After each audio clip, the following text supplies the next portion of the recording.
What's up YouTube, Daryl here from Zephyr Wargames, and I've been able to dust off Lightsworn and add a bit of brand new chaos spice to the deck in order to put this together for you. It's currently sitting at a 45 card deck, which doesn't really bother me in a deck like this because it has incredible ceiling, loads of boss monsters in the main deck, a decent balance of cards in the extra deck. The only thing it relies on is RNG, basic luck. So, with all of that out of the way, please smash that like button, hit that notification bell and subscribe. If you get the video above 50 likes in the first 24 hours, I will bring you more chaos content, whether that be more test stand and combos with this deck or whether it be more variants as well. It's definitely very enjoyable and I really do like the fact that I can utilize Lightsworns again. So let's start off with the Mac Daddy boss monster of the day, and that is of course your Judgment Dragon. So one little note thing about Judgment Dragon, it can actually be searched off chaos space because it cannot be normal summoned or set. So very nice. On top of that as well, it can special summon itself to the field if you have 4 or more Lightsworns with different names in the graveyard. You pay 1,000 life points to destroy all other cards on the field.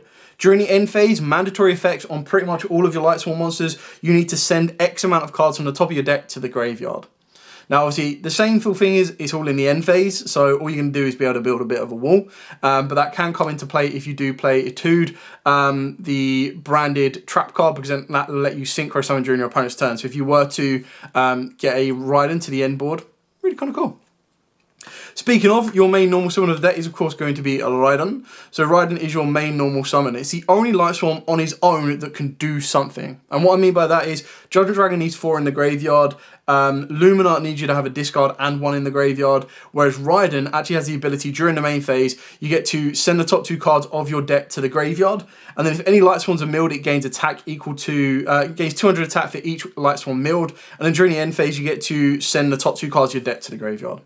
Really cool card, very, very important. It is the main tuner of the deck as well. And because it's a level 4, it can actually help instigate Synchro level 8 plays, and it can also help with rank 4 plays as well. Then the best, most annoying, and slightly frustrating Lightsworn of the deck, and that is Wolf. So the reason Wolf is one of the best is because if it's sent to the graveyard by any means necessary from the deck, it special summons itself. So free level 4. The reason it's the most frustrating is it cannot be normal summoned or set. So it can be, funnily enough, searched off a chaos space, but annoyingly, I don't know why you'd want to do that. Annoyingly, if you see multiple in the hand, you just can't get rid of it because it can't be normal summon. So it's just like, you're clogging up my hand. But the mill effect, so good, being able to get this to the graveyard. Then of course we've got 2 Lumina. Lumina's actually insanely good as well, and what makes Lumina so good is, so once per turn, you discard 1 card, then target a level 4 or lower Lightsworn monster in your graveyard. So what that means is if I have Wolf in the graveyard and I've got Raiden in the hand, I don't really want to be bringing back Wolf. I kind of want to bring back Raiden. With Lumina, you can do that. So you discard the Raiden and then you target. So as long as you've got a legal target in the graveyard already, you can bring back either one. Now obviously if I only had Raiden in the graveyard or only had Raiden in my hand, I can't just discard it to then use Lumina to bring it back. I need to have a target in the graveyard to do it. But it's just kind of a little cool tech that, or not a tech, but like a little loophole that not a lot of people know if they're new to Lightsworns. Obviously if you're a veteran of Lightsworns, you know that inside and out. And then the other Lightsworn tuners we play is the one Felice and the one Minerva. Now Minerva, it's rare that you're actually going to use her on summon effect because you don't actually play 8 Lightsworns. You could do if you wanted to kind of make sure that basically on summon you get to add a light dragon type monster from your deck to the hand whose level is less than or equal to the total number of Lightsworn monsters with different names in the graveyard. So if you were to get 8, you could get Judgment Dragon. You could also search out Bestial Lubellion, which is quite funny. But it's rare you're going to be doing that. You're mainly going to be using her effect as the fact that she's a level 3 tuner. And when she is sent from the deck to the graveyard, or even the hand as well, which is really, really nice, you send the top card of your deck to the graveyard, and then during the end phase, you can send top 2 cards from your deck to the graveyard. So it's just an additional mill. Like if you mill her off of Minerva, you then get a 4th mill, which is kind of nice. Felice is quite like Wolf, but a little bit more difficult to get out. Because this one, it needs to be sent from the deck to graveyard by a monster effect. It then special summons itself. It does have a very cool ability to tribute this card and then target 1 monster your opponent tries and destroy it, and then you send the top 3 cards of your deck to the graveyard. So again, just extensive ways to get more monsters to the board. And then the final Lightsworns that I am playing is the one Lila and the one Lumina Twilight Swarm. Now, the Lila is here for an additional name, and it can deal with back row, which is quite nice, but mainly for additional name. And the Lumina is just one of them ones that when we're playing a lot of Chaos cards, which we do in this build, it has a very nice ability, quite like the other Lumina, that you can banish one Lightsworn monster from your hand or graveyard to then target one of your banished Lightsworn monsters, accept itself, and special summon it. If other Lightsworn monster's effect is activated, you send the top 3 cards of your deck to the graveyard. So it's a quicker mill, more of a modernized mill. I would have loved more of the Twilight Swarms to be like this. I would have liked them to have been the dark counterparts of these, but we never really got a Dark Raiden or a Dark Wolf, which was quite interesting. But what's really nice about this is technically you could go original Lumina into Twilight Lumina into like a Raiden, or vice versa, which is, I think is kind of cool. Then for just the generically cool cards and dangers, and then we'll start getting into the bestials, the chaos, and everything else. So for the generic like cool card that I do play is the 1 Trick Clown. Now, the reason for this is if it's just sent to the graveyard, which is really nice, you pay 1,000 life points, you bring it back. So it kind of just keeps looping itself, which is really, really nice. We do also play the 1 Destrudo. Now the reason Destrudo is so good is a tuner, and then off of the back of it just being able to send itself to the grave, or when it gets sent to the graveyard, being able to bring it back can give you instant access to a Synchro level 7. It can also, with itself and any level 4 that is not a tuner, can get you into the Psychic End Punisher, which by the time you've paid 4,000 life points, like let's say you just do a free mill and you get lucky as heck and you mill these two, straight away, you pay 1,000 life points for Trick Clown, this comes back, and then you pay 3,500, if my maths is correct. Or either way, even if you do 4,000 and 1,000, doesn't really matter. The idea is that when you get both of these to the board, they can then be synced into Psychic End Punisher, and your Psychic End Punisher is going to become an insane boss monster. The other one we've got is Plague Spreader. Now you can play Jet Synchron in the deck if you want to as well. I just feel the level 2 tuner can be a little bit more useful. You can utilize this if you wanted to play Axel Synchron as well, which is really nice, but it's not an absolute necessity. You get to return a card from the hand to the top of the deck, which means you can stack your mills. So if you've got a wolf and you know you're going to mill in one of your upcoming plays, you put the wolf back to the top of the deck, bring back your Plague Spreader, and then you mill and you've got a guaranteed wolf. And then if you do, you special summon this card back. For the dangers, we're playing a very small danger ranges. So the 1 Mothman, the 1 Nessie, the 1 Sukinoko, and the 1 Jackalope. Pretty straightforward and simple on this one. The only thing I might want to consider is possibly one of the level 8s, but to be honest, you've just got Nessie, which can replace any of these. You've got Jackalope, which can summon any of these. You've got Mothman, which can summon itself, or of course can discard a card, can set you up your graveyard. And you've got Sukinoko, which is just a level 3 that helps you float into your Link monsters, or even into your Dante mill plays if you want to choose to play Dante. And then one of the brand new cards, which I think is absolutely insane, is Sakitama. Now, for those of you who don't know what this card is, I highly advise you picking up like multiple playsets of this card. It's a common, it came out in Syac, and the reason that I say pick this up is because it's probably the best level 4 extending monster in the game. Now, I know Instant Fusion can do it, but Instant Fusion is a one-off spell. Sakitama can also be searched out by Aritama if you wanted to, but the reason this is so good is it doesn't require anything. It doesn't need your opponent to have no cards in the graveyard, you to have no cards in the graveyard, you to control no monsters. It literally just reads as following, that you can get to reveal this card in your hand, and then immediately after this threat resolves, normal summon 1 spirit monster from the hand, and basically it doesn't even include itself. So you can just go, okay, reveal Sakitama, summon down. And the reason this is so good is when you look at Goblinberg, you normal summon Goblinberg, you use its effect to get imperm, that's it. In this one, you can normal summon Raiden, they stop the Raiden, you go, okay, cool, Sakitama, summon itself down, XYZ Minerva or Synchro into a level 8. On top of that, the fact it's a light as well can be very, very useful if you wanted to go into Synchro plays. It can be very, very important if you wanted to go for Chaos plays. It's just such an all-good, round, decent card.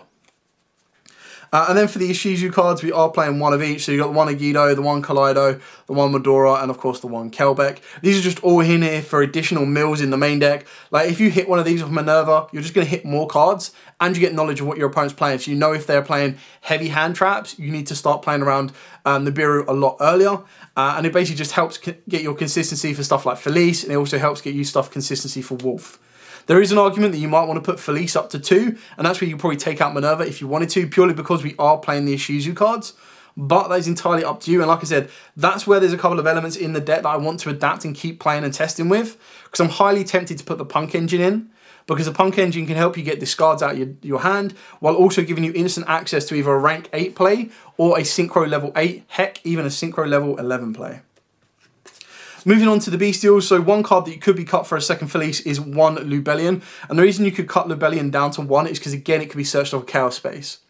Now the reason I'm playing Lubellion in here is for the fact that it's going to give me access to Beast and Regained, and I'll explain those when I get to them in a short second.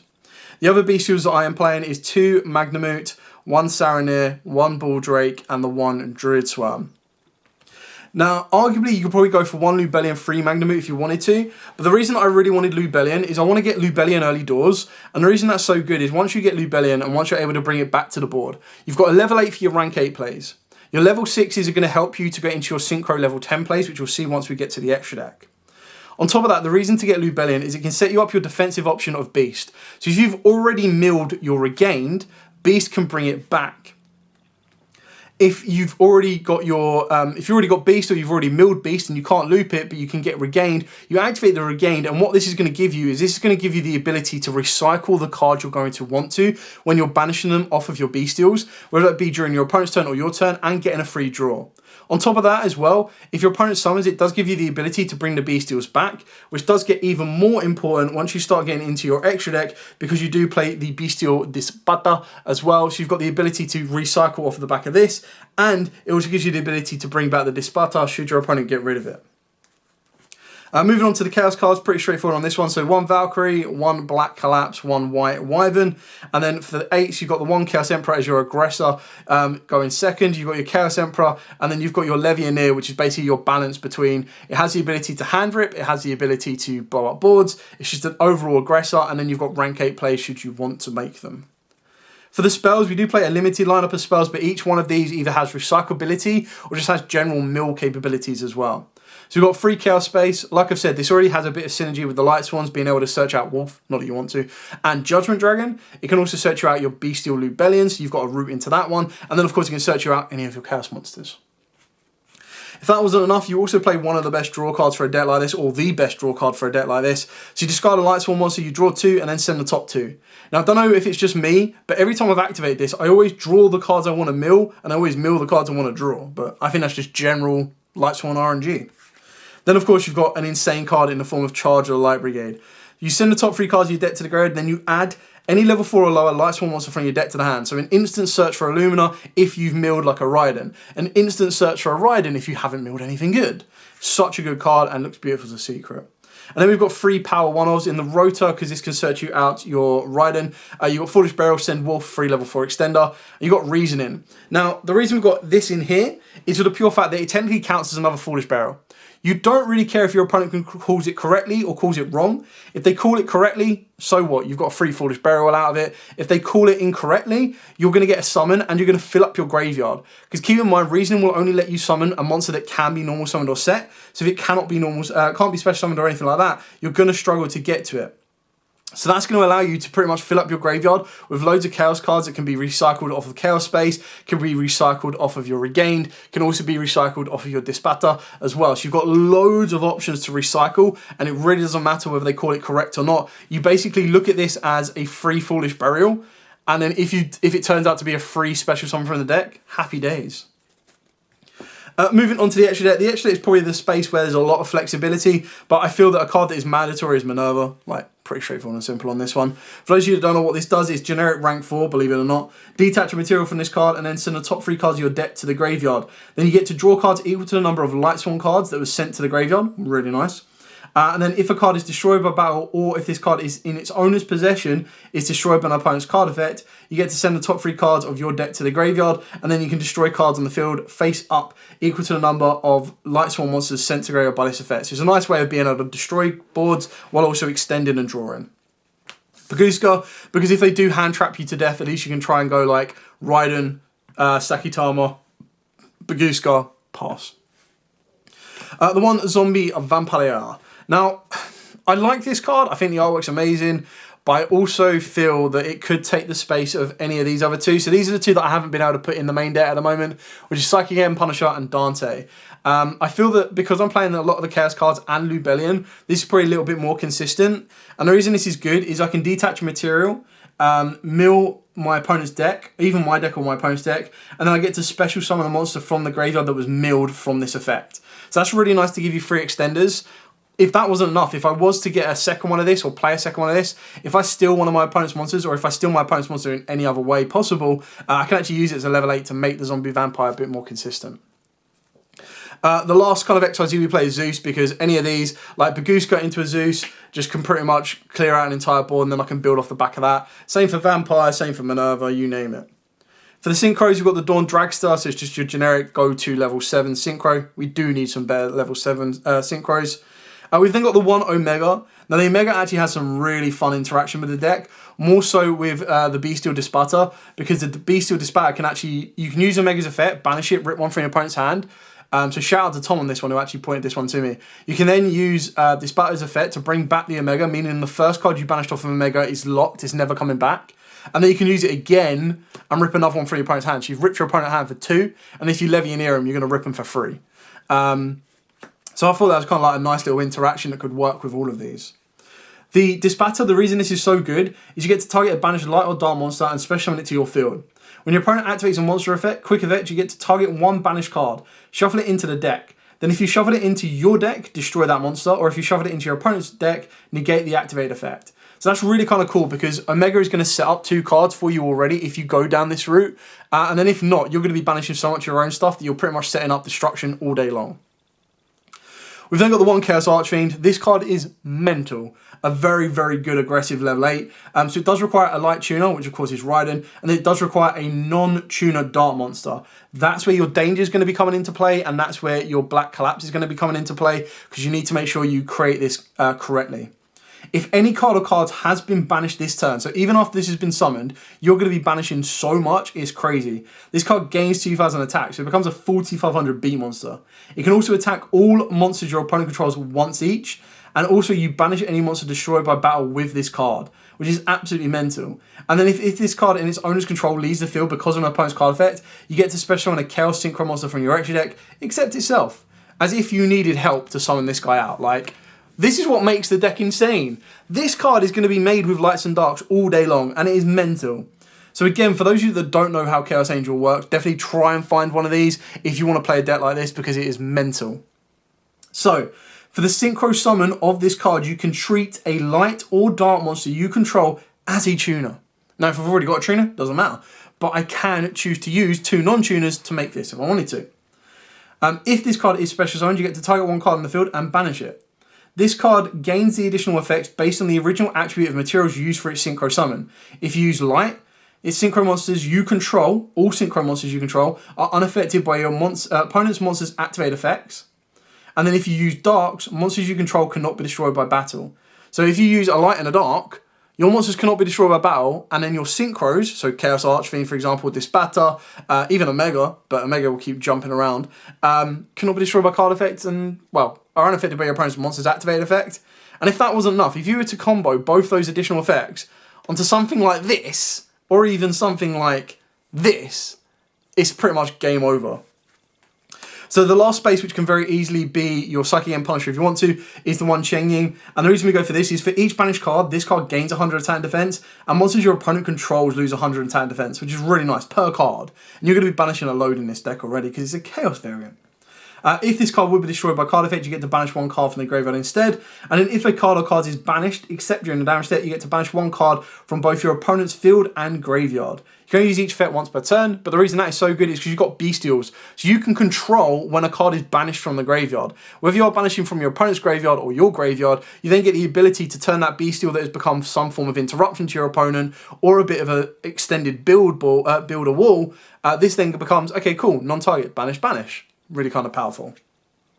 So you've got your aggressors and your synchros, you've got consistency in your XYZs, and then you've got your go first defensive cards in the form of IP, Cerberus, Phoenix, Unicorn, and Appaloosa. Now if you want to make this more aggressive, you do have options to stuff like Access Code, but I feel with the combination of the main deck and everything else, you're pretty much covered. You could take out Phoenix and Cerberus, but the reason I've put these in here is if I do face someone that's putting up a floodgate, or if I do face someone that does have to go, okay, cool, pass, go into Baguska, I actually have the ability to just go in normal summon Raiden, special summon out Sakitama, link those two together into Cerberus, discard a card, pop that Baguska. I've discarded a card that could ultimately end up being an additional form of extender, or just sets up Chaos Fodder, and I can build up from there.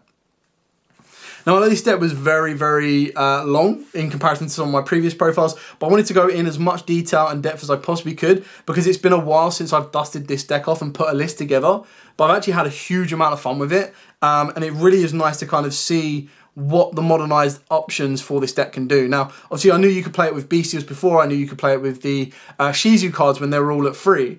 But what this has now been added is being able to unlock that potential for something like Chaos Angel is pretty nice. And then off the back of that as well, being able to kind of maintain the whole factor of the deck is really cool as well. It is very RNG factor. That's why like direct combos is quite tricky, because it's like, right, well, my 1-card combo could be Raiden, but if I don't mill anything, it's nothing. If I mill a Wolf, that can then lead me into a Minerva. It is pretty much the epitome of that Family Guy meme where it goes, do you want the boat or do you want the box? And with Lightsworns, you always basically choose the box. You go, I could play Super Heavy Samurai, which will give me a rank 4 with one consistent card as easy as possible. Or I could get the box, which could also be a 1-card level 4 rank combo. So really, really kind of cool. Really enjoy it, and I'm quite happy that I kept this around and I've been able to put it together for you guys. So if you do have any questions at all, please by all means put them in the comments down below. I will be more than happy to answer them for you. But for now, as absolutely always, stay safe, and of course, happy dueling.